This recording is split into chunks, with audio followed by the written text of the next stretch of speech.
गोपाल सिंह जी प्रदेश अध्यक्ष सैनी समाज और भी बहुत पदाधिकारी कार्यकर्ता, यहां मैं नाम लूंगा तो देर लगेगी क्योंकि आज कड़ाके की ठंड भी है और आप सबके साहस की मैं सराहना करता हूं कि इस ठंडक में भी आप सब यहां पर आए। मैं आप सबका हृदय से अभिनंदन करता हूं। लेकिन पहले मुझे 14 दिसंबर को आना था मूर्ति के अनावरण के लिए। बड़े लंबे समय से चर्चा होती थी, कई बार मुझे कहते थे, लेकिन पता नहीं क्या संयोग था, बार बार टल जाता था। 14 दिसंबर को भारतीय जनता पार्टी के नए प्रदेश अध्यक्ष बने और उनका पहली बार जो एक निर्वाचन प्रक्रिया थी वो पूरी होनी थी। मुझे भी, जसवंत जी को भी, सभी पार्टी के वरिष्ठ नेताओं को भी लखनऊ में रहना आवश्यक था, तो 14 तारीख का कार्यक्रम निरस्त हो गया था। उसी दिन तय हुआ कि 14 नहीं अब 28 दिसंबर को चला जाएगा। लेकिन आज 28 दिसंबर को लखनऊ में मौसम तो ठीक था, लेकिन सहारनपुर में जहाज उतर पाएगा ऐसी संभावना नहीं थी। लेकिन मैं मानता हूं कि हम सबके पूर्वज हैं, स्वतंत्रता संग्राम सेनानी श्री चौधरी मुल्कीराज जी, जिनकी मूर्ति का अनावरण हुआ, उनके आशीर्वाद के प्रताप से ही मैं आज यहां पर पहुंच पाया और आज आप सबके साथ यहां पर सहभाग कर रहा हूं। देखिए, राजनीति का एक ऐसा लोकतंत्र होता है वहां चुनाव लड़ करके लोग जीतते हैं, जिस पार्टी की ज्यादा संख्या होती है उनकी सरकार बनती है। आप सबके समर्थन और आशीर्वाद से लगातार देश में भी और उत्तर प्रदेश में भी हमारी सरकार है। हमारी सरकार का एक सूत्रीय एजेंडा है, सबका साथ, जोर से बोलिए, सबका साथ सबका विकास, मतलब बिना भेदभाव के डबल इंजन सरकार के माध्यम से गरीब कल्याण के लिए, किसानों के उत्थान के लिए, महिलाओं के सशक्तिकरण के लिए, युवाओं के उज्जवल भविष्य के लिए सारी योजनाओं को जन जन तक पहुंचाने के संकल्प के साथ हम लोग काम कर रहे हैं। और अब आज जब इस प्रकार का कार्य कर रहे हैं, सच्चा समाजवाद तो यही है जो चौधरी मुल्कीराज जी ने जी करके दिखाया था, करके दिखाया था। लेकिन आज के जो नकली समाजवादी हैं, आप समझ रहे हो, नकली समाजवादी, असली समाजवादी कौन थे? चौधरी मुल्कीराज जी सैनी। और नकली समाजवादी कौन है? जो आज समाजवादी पार्टी के अपने को मुखिया कहते हैं, समाजवाद के नाम पर गुंडागर्दी करते हैं, समाजवाद के नाम पर तुष्टीकरण की घटिया और घिनौनी राजनीति करते हैं, गुंडों, अपराधियों, माफियाओं को संरक्षण देने का काम करते हैं। तो आज उस युग को बदलने का काम आप सब लोगों ने किया। मैं आप सबका हृदय से अभिनंदन करता हूं और आप सबको आश्वस्त करना चाहता हूं। मुझे जसवंत जी से बात हो रही सुबह, मैंने कहा मौसम ठीक नहीं, मेरे यहां लखनऊ में तो ठीक है, लेकिन सहारनपुर में वहां की जो बता रहे हैं एयरपोर्ट के लोग, उन्होंने कहा, एटीएस के लोग बताते हैं कि यहां पर उतरना मुश्किल है। मैंने कैप्टन से कहा, आप चलो उड़ो, अगर नहीं उतरने लायक होगा तो हिमालय पर्वत की परिक्रमा किया जाएगा। तो वह हिम्मत करके उड़े, कहे कि अगर आप आज नहीं आएंगे तो ये लगेगा कि जसवंत जी नहीं बुलाए। मैंने कहा नहीं, जसवंत जी भी बुलाए हैं, विक्रम जी भी बुलाए हैं और उनके परिवार के सभी सदस्य, आप पार्टी के सभी वरिष्ठ नेता और आप सब जितने लोग आए हैं, तो इसीलिए कि मैं यहां पर पहुंच जाऊं। और आज मैं पहुंचने का तय करके रखा था। अगर जहाज नहीं आता तो मैं सड़क मार्ग से आता, दिन में नहीं आ पाता, चाहे रात में पहुंचता, लेकिन पहुंचता जरूर। तो आज ये मैंने तय किया था। तो मैं आप सबके सामने आज यहां पर एक बात और, शायद उनके गांव की, चौधरी मुल्कीराज सैनी जी के गांव की कोई सड़क है, मैं पिछले कार्यकाल में उनके नामकरण करते हुए उसके चौड़ीकरण के लिए कहा था, शायद वो काम अभी अधूरा है, उसको हम पूरा करेंगे, आप सबको यहां पर आश्वासन देना चाहते हैं। और परिवार के लोग बड़े सम्मान के साथ जो चौधरी साहब के नाम से अवार्ड है वो मुझे समर्पित कर दिया है। तो मैं यह समझता हूं कि ये पूरे समाज की ओर से जो सम्मान मुझे दिया गया है, उसे मैं बहुत कृतज्ञता पूर्वक उसको ग्रहण करके यह आप सबको विश्वास दिलाता हूं। राजनीतिक क्षेत्र में आप सब जानते हैं वर्तमान परिस्थिति क्या है। वर्तमान की परिस्थिति यह है कि दो ध्रुव है, दो प्रकार की राजनीति है, एक राजनीति है परिवारवाद की, एक राजनीति है सबके साथ सबके विकास की।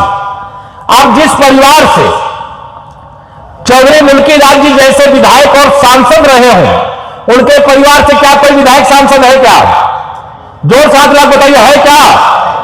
ये सही मायने में परिवारवाद की राजनीति से मुक्त और अपने एक अच्छे काम को, जो बच्चों को पढ़ाने लिखाने की इतनी बड़ी संस्था का संचालन कर रहे हैं, आप इसमें आगे बढ़े, इसके लिए मेरी शुभकामना है। और जहां हमारी सबकी, मेरी सहित जो भी मंच पे किसी की आवश्यकता महसूस करेंगे तो हम सब आपके साथ हैं, आप सबको विश्वास दिलाना चाहते हैं। 2000 हम लोग 25 के अंग्रेजी कैलेंडर के अनुसार हम समापन की ओर हैं। अभी मैं गिनती करने में आया हूं 2025 में। अगर अगले वर्ष हम लोग 2026 में फिर मिलेंगे, आप सबको अंग्रेजी नए साल की मैं आप सबको बधाई देता हूं कि आपका यह जो आने वाला साल है वो हर प्रकार से शुभ हो, आपके जीवन के लिए, आपके परिवार के लिए, आपके भविष्य के लिए ऐसी मंगल कामनाएं। और आप सबको ये मैं यहां पर जरूर कह करके जाऊंगा, क्योंकि मैं भारतीय जनता पार्टी का एक कार्यकर्ता होने के नाते 2024 में माननीय नरेंद्र मोदी जी को देश का प्रधानमंत्री बनने से रोकने की बहुत कोशिश की है, लेकिन विरोधी रोक नहीं पाए और तीसरी बार मोदी सरकार देश में बन गई और देश का नाम दुनिया में जनते के चोट पर गूंज रहा है। लेकिन 2024 के लोकसभा चुनाव में दुष्प्रचार किया था विपक्ष ने, मतदाताओं को गुमराह किया था, उनको इस प्रकार की बातें कही थी कि अगर भारतीय जनता पार्टी 400 सीटें जीत जाएगी तो संविधान खत्म कर देगी। भारतीय जनता पार्टी संविधान की पुजारी है, संविधान की रक्षक है, संविधान के अनुसार देश को चलाने वाली पार्टी है। और वह हमने पिछले 2014 से लगातार माननीय मोदी जी के नेतृत्व में देश में किया है। देश की जनता थोड़ा गुमराह हुई, उत्तर प्रदेश में हमारे नंबर कुछ कम हो गए, लेकिन जैसे ही 2024 का चुनाव परिणाम आया, मोदी जी तीसरी बार प्रधानमंत्री बन गए। भारतीय जनता पार्टी को जब अकेले दम पर बहुमत नहीं मिला, तो भारतीय जनता पार्टी को बहुमत नहीं मिलने से जनता ने यह फैसला किया कि अब भारतीय जनता पार्टी को हारने नहीं देंगे। और उसके परिणाम स्वरूप फिर अक्टूबर 2024 में ही हरियाणा का विधानसभा चुनाव हुआ। आप में से बहुत लोग प्रचार करने गए होंगे, वहां ऐतिहासिक विजय मिली और श्री नायब सिंह सैनी जी वहां मुख्यमंत्री के रूप में हरियाणा को आगे बढ़ाने का काम कर रहे हैं।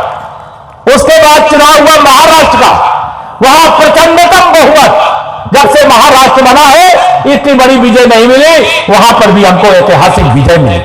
इसके बाद दिल्ली प्रदेश, 26 साल के बाद हमारी सरकार बनी, वहां पर भी रेखा गुप्ता जी मुख्यमंत्री है, दिल्ली को आगे बढ़ाने का काम कर रही है। देवेंद्र फडणवीस जी महाराष्ट्र में महाराष्ट्र को आगे बढ़ाने का काम कर रहे हैं। अभी जब मैं आपके बीच में आया हूं, इसी 2025 में हमें दूसरी विजय मिली। 2024 से हरियाणा और महाराष्ट्र और 2025 में दिल्ली के बाद बिहार में भी कमल खिल गया और प्रचंड बहुमत से वहां पर भी हमारी सरकार बनी है। अब पश्चिम बंगाल में कमल खिलने वाला है 2026 में, जो आने वाला साल है। कई राज्य में चुनाव है, लेकिन पश्चिम बंगाल में भी कमल खिलने जा रहा है। हम सुशासन चाहते हैं, हम विकास चाहते हैं, हम देश को विकसित बनाना चाहते हैं, प्रदेश को विकसित बनाना चाहते हैं। उसमें सबका आशीर्वाद और समर्थन और सहयोग चाहिए। बहुत लोग बांटो और राज्य करने वाले बहुत दिन राज कर लिए, बहुत दिन बांट लिए, बहुत दिन विधायक सांसद बन लिए। आने वाला समय आप सबका मैं आशीर्वाद और समर्थन चाहता हूं, क्योंकि आज चुनाव की सभा नहीं है, मैं चुनाव के लिए नहीं आया हूं। आज मैं अपने सबसे, हमारे पूर्वज हैं, पुरखे हैं, आज हमारे बीच में नहीं है, उनके चरणों में श्रद्धांजलि अर्पित करने आया हूं। लेकिन राजनीतिक कार्यकर्ता के नाते यह बात भी दोहराना आवश्यक हो जाता है, इसलिए मैं आपको दोहरा रहा। आज यह ध्यान में रहे आप सब लोगों के कि 2025 तो बीत गया, 2026-27 ये जो विपक्ष के लोग हैं, जो सत्ता से बेदखल हो चुके हैं, और जनता फिर से उनको सत्ता में नहीं बैठाना चाहती, क्योंकि उनको सत्ता में बैठाना अपने जीवन को संकट में डालना, अपने आने वाली पीढ़ियों के भविष्य को संकट में डालना। इससे उनको सत्ता नहीं मिलती है तो वो दुष्प्रचार करते हैं। जैसे 2024 के लोकसभा चुनाव में दुष्प्रचार किया कि संविधान और आरक्षण भाजपा खत्म करेगी। हम संविधान भी मजबूत करेंगे और आरक्षण को भी मजबूत करेंगे, पहरेदार की तरह डटे रहेंगे।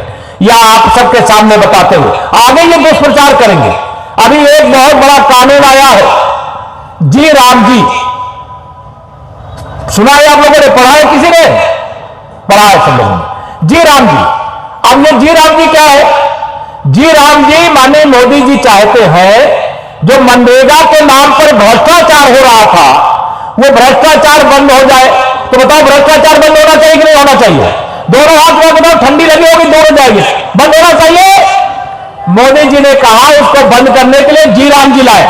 और हमारे श्रमिक भाई बहन जो है जिन्हें पहले 100 दिन साल में रोजगार मिलता था, अब 125 दिन रोजगार की गारंटी जी राम जी कानून के माध्यम से देने का काम किया गया। बहुत सारी चीजें, गांव में कागज में काम हो जाता था, लेकिन अब पीएम गति शक्ति का एक पोर्टल लगा हुआ है, कोई काम की डुप्लीकेसी नहीं होगी। जैसे मतदाता सूची का शुद्धिकरण हो रहा है, वैसे विकास कार्यों का भी में जो बेईमानी होती थी वह भी खत्म हो जाएगी। कल कांग्रेस वाले बैठक किए थे और उन लोगों ने कहा कि 5 सूत्री मुद्दे को लेकर के जनता के बीच में जाएंगे। जनता जानती है तुम्हें 1 रुपया में से 85 पैसा कमीशन चाहिए और मोदी जी को कमीशन खोर पसंद नहीं है। और कांग्रेसियों के जेब भरने के लिए, उनकी थैली भरने के लिए जी राम जी बिल का विरोध कर रहे हैं, लेकिन जनता विरोध में है क्या? कोई बताओ जरा, कोई विरोध में है क्या? कोई विरोध में नहीं, सब समर्थन है। इसे ऐसे तमाम विषय दुष्प्रचार करने वाले, अफवाह फैलाने वाले लोग 2027 के चुनाव के पहले आएंगे, लेकिन सजग और सावधान रहते हुए 2027 में मुझे पूरा विश्वास है हम 2017 से बड़ी विजय उत्तर प्रदेश के अंदर प्राप्त करेंगे।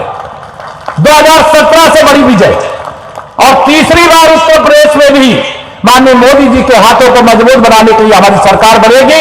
उसके लिए आप सबका सहयोग और समर्थन चाहते हुए, और ऐसे जो महान समाजवादी, जो महान स्वतंत्रता संग्राम सेनानी, ऐसे चौधरी मुल्की राज चौधरी जी जैसे पूर्व सांसद, पूर्व विधायक रहे, जिनकी मूर्ति अनावरण के लिए बहुत लंबे अंतराल के बाद आने का मौका मिला, मैं आज आप सबसे लंबी बात कर सकता हूं, लेकिन लंबी बात इसलिए नहीं करूंगा कि मुझे वापस लौट के जाना है। कैप्टन ने कहा थोड़ा जल्दी आने का कष्ट करिएगा, तो मैंने कहा था कि जल्दी आने का प्रयास करूंगा।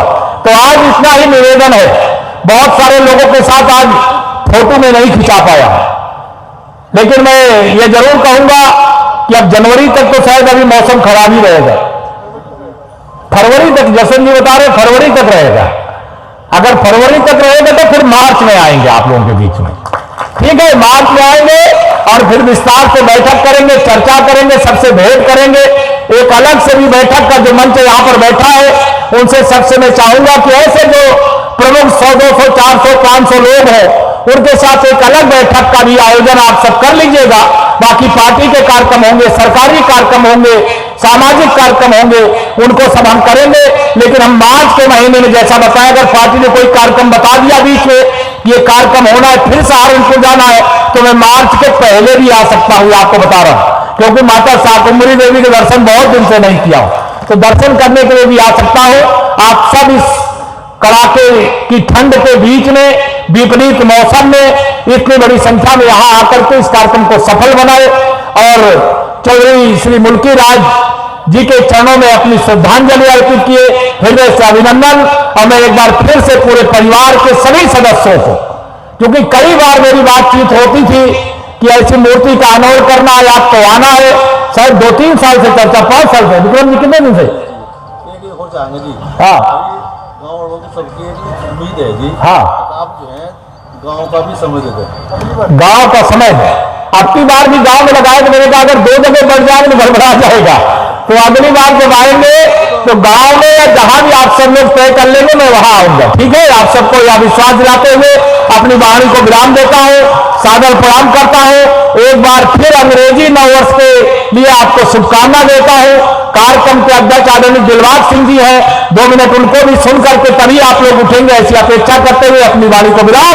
बोलिए भारत माता की है, भारत माता की है, भारत माता की है। बहुत बहुत धन्यवाद। कल 2 मिनट का से हमारा उत्साहवर्धन किया। मैं